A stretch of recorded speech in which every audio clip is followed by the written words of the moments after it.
अंतर आत्मा जो है वो गुरु के प्रेम में इतनी साभोर हो जाती है तो वो रह नहीं पाता। वो आई हुई परिस्थिति को वो विनती के रूप में, बार बार निवेदन के रूप में अपने सद्गुरु से, अपने इष्ट से करता रहता है, बोलता रहता है, जिससे कि वो एक भजन बन जाता है। एक लोगों के लिए एक भजन बन जाता है और भजन उसी का नाम है। जैसे प्रहलाद में कितना दुख पड़ा, कष्ट पड़ा, फिर भी उसने अपने सच्चे सद्गुरु को, श्रिया देवी माता जो उसकी गुरु थी, उसको नहीं छोड़ा। और विष्णु लोक की प्राप्ति करने के बाद में इस पृथ्वी पर वो राज भी किया और सब लोगों की सेवा और साथ में रहकर उन्हें भजन भी किया। तो ये जो इतिहास है प्रहलाद का, जिसको भक्त नाम से, भगत के उपाधि से संबोधित किया गया, उसको संत उपाधि नहीं दिया था, भक्त उपाधि दिया था। इस पे भी ध्यान देना चाहिए कि उसको संत उपाधि क्यों नहीं मिली, उसको भक्त उपाधि क्यों मिली। भक्त ध्रुव, प्रहलाद, अंगद, हनुमान, जो भक्त उपाधि है वो एक उपासना पद्धति से जुड़ी हुई है। वो किसी इष्ट की उपासना करते और उसमें भी उनकी सच्चाई और पूरी लगन होती है और उसको वो दर्शाते। तो भक्त की आवाज, प्रार्थना भक्त और भगवान तक जाती है,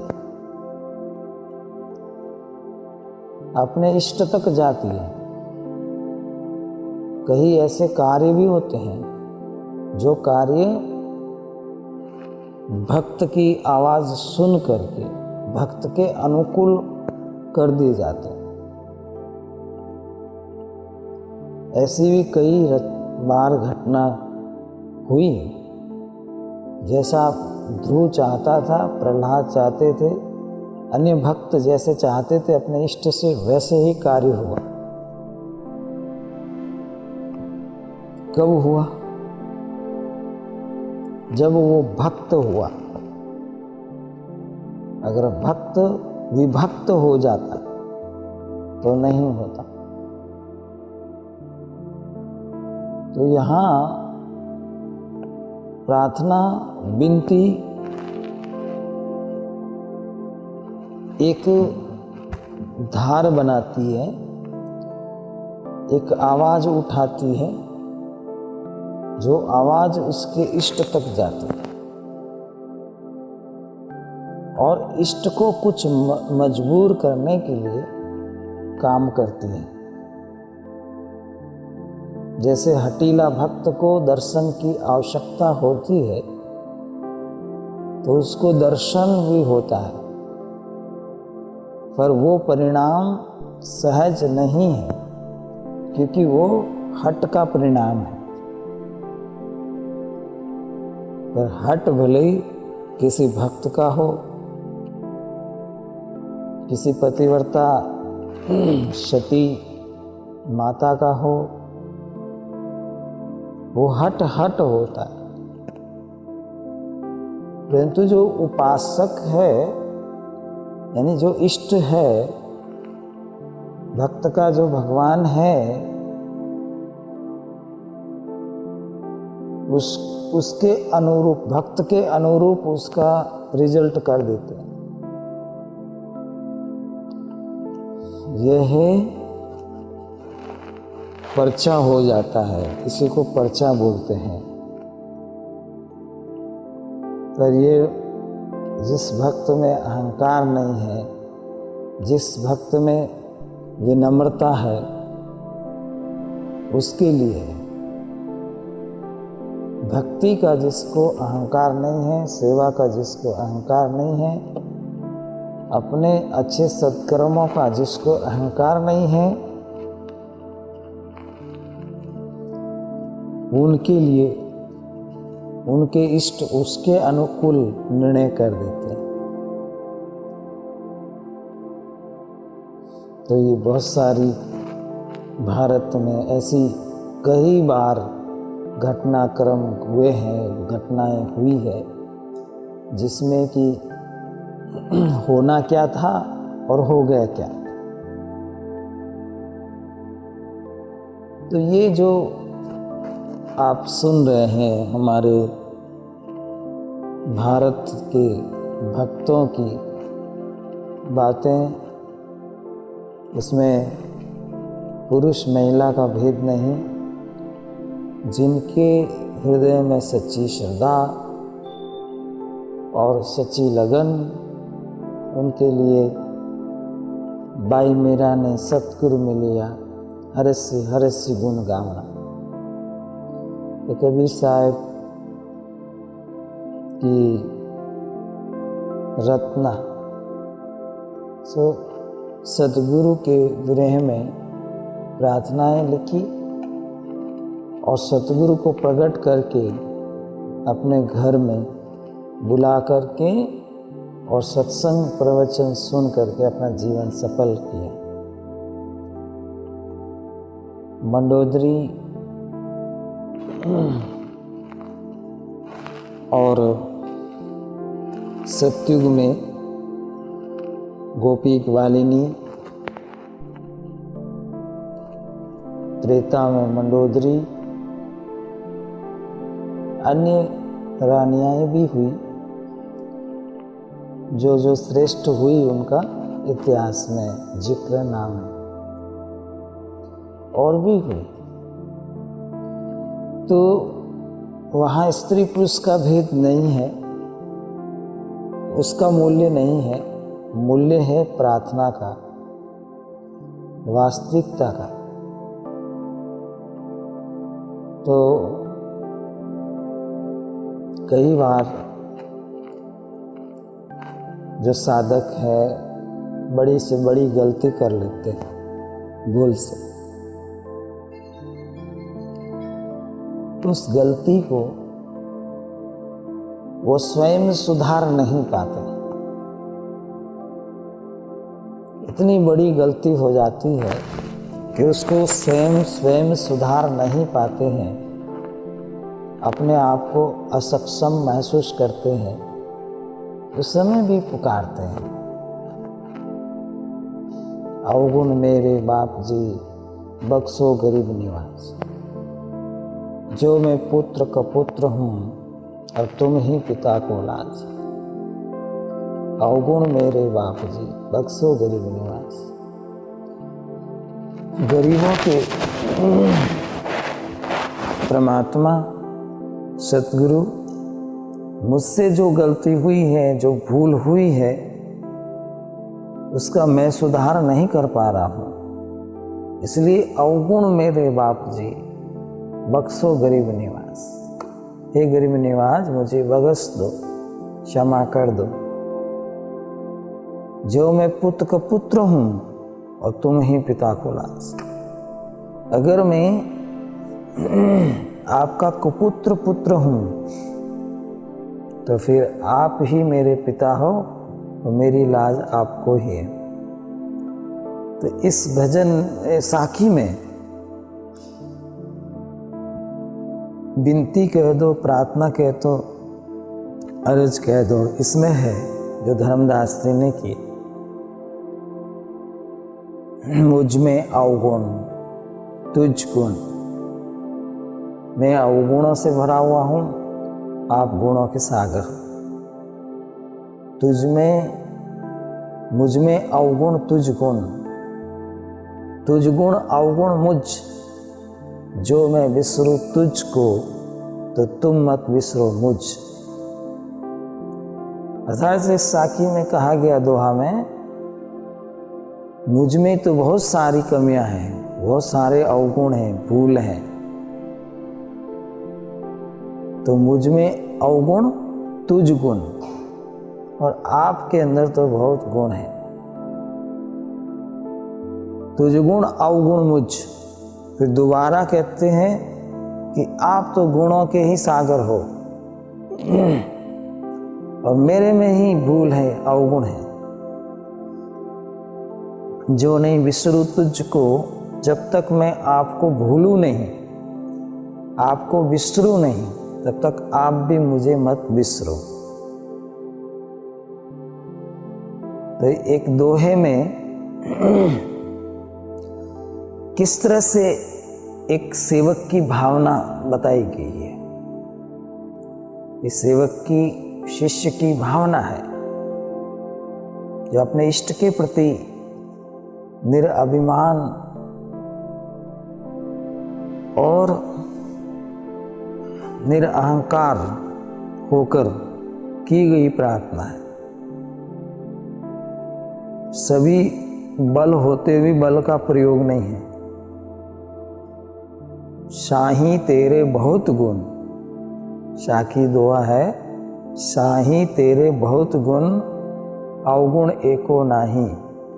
जो दिल खोजो आपना, सब अवगुण मुझ माही। इस छोटे से दोहे में कैसी भावना व्यक्त हो रही। साही तेरे बहुत गुण, हे साहिब आप तो गुणों के सागर हो, समुद्र हो, बहुत गुणवान हो आप। साही तेरे बहुत गुण, अवगुण एको नाही। एक भी आप में अवगुण नहीं है। जो दिल खोज आपना, सब अवगुण मुझ माही। मैं अपने आप को जांचता हूँ, देखता हूँ, तो सब अवगुण मेरे अंदर भरे हुए हैं। सब अवगुण मुझ माही। साही मेरो सावधान, साहिब आप तो बड़े सावधान हो हर तरह से। साही मेरे सावधान, मैं भयो अचेत, मैं ही अचेत हूँ। साही मेरे सावधान, मैं भयो अचेत। मन वच कर्म से गुरु नहीं भजा, मन वच कर्म से गुरु साहिब नहीं भजा। तासे निष्फल खेत। जैसे किसान खेत में बराबर काम नहीं करता है तो खेत में फसल नहीं होती, खेत निष्फल हो जाता है, कोई फल नहीं देता। इसी प्रकार हे साहिब, मैं अचेत होकर भजन नहीं किया, आपका सुमिरन नहीं किया। आप तो सावधान हैं, मैं अचेत हूँ। साही मेरो सावधान, मैं भयो अचेत। मन वच कर्म से गुरु ना भजा, तासे निष्फल खेत। मन वच कर्म से मैंने गुरु का दिया हुआ भजन सेवा कार्य नहीं किया, इसलिए आज मैं निराश हूँ। तासे निष्फल खेत। तो इसमें क्या व्यक्त हुआ? जिस तरह गुरुदेव ने नाम दिया, भक्ति बताई, साधन बताया, नियम बताया, यहाँ पर सेवक भक्त कह रहा है कि मैं बराबर उसे पालन नहीं कर सका, उसका भजन नहीं कर सका मैं। साही तो सावधान है और मैं अचेत हो गया। साही मेरा सावधान, मैं भयो अचेत। मन वच गुरु नहीं भजे, तासे निष्फल खे। वचन से बोलता रहा गुरु गुरु और मन कहीं भटकता रहा। तो मन से भी बोलना होता है, मन को भी शुद्ध करके लगाना होता है, वचन से भी उसकी महिमा गाना होता है ना। मन वचन क्रम, क्रम से भी सेवा सुकृत कर्म करना होता है। गुरु ना भजा तासे निष्फल खेत। इसलिए मैं आज निराश हूँ, मैं निष्फल हूँ, फैल हूँ। तो इसीलिए कि आपके बताए हुए सिद्धांत को मैंने ठीक ढंग से नहीं अपनाया। तो ये जो वचन कहे गए हैं, और भी प्रार्थना है। तो प्रार्थना में भाव जो है उस पर ध्यान देना होता है। जैसे इस भजन में कहा कि मैं शिष्य आपका कहलाया, नहीं नेम धर्म कुछ बनाया। दे शिष्य में कहलाया पर उन्होंने नेम धर्म बराबर नहीं किया। तो इस तरह से जो प्रार्थना हो रही है, इस प्रार्थना पर हमें ध्यान देना होता है। फिर कहा मेरे कार्य न कोई पाप के हो, नित भजन कीर्तन आपके हो। कितनी बढ़िया बात बताई। दिन भर में कोई भी कार्य करूं, धंधा करूं, जिसमें अधिक पाप न हो, ऐसा धंधा मेरे लिए आप जो है देख के रखो, उपलब्ध कराओ, कि मैं काम भी करूं और उसमें पाप भी न हो ज़्यादा। मेरे कार्य न कोई पाप के हो, नित भजन कीर्तन आपके हो। समय पे मैं काम से निवृत्त हो जाऊं और आपका दिया हुआ भजन कीर्तन भी मैं कर सकूं। नित भजन कीर्तन आपके हो, मेरे दुख त्रियताप के हो, नाश दुख त्रियताप के हो। तीनों ताप जो है, दैहिक दैविक भौतिक अधिभौतिक जो भी कहा गया है, वो सब मेरे पाप खत्म हो जाने चाहिए। कैसे होगा? तो कहा होगा कैसे, वो तो इष्ट जाने गुरु जाने। पर मेरी तो प्रार्थना है, मेरे दुख त्रिताप के हो, नाश त्रिताप के हो, मेरी आवागमन मिटा देना। फिर प्रार्थना कर दी, मेरी आवागमन मिटा देना, आना जाना बार बार जन्मना मरना, ये सब मेरा मिटा देना।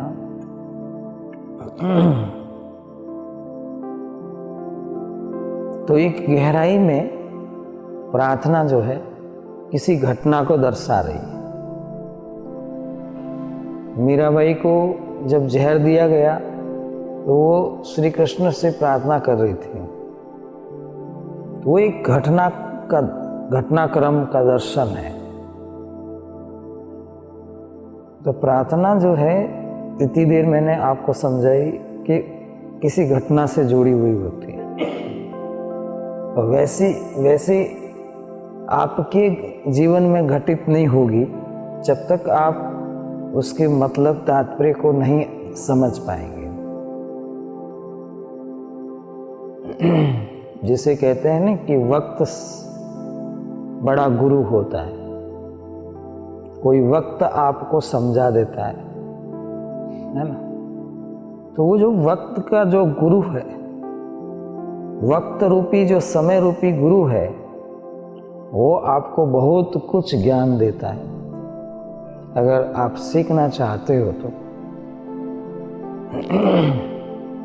आगे बढ़ते हैं भजन की ओर।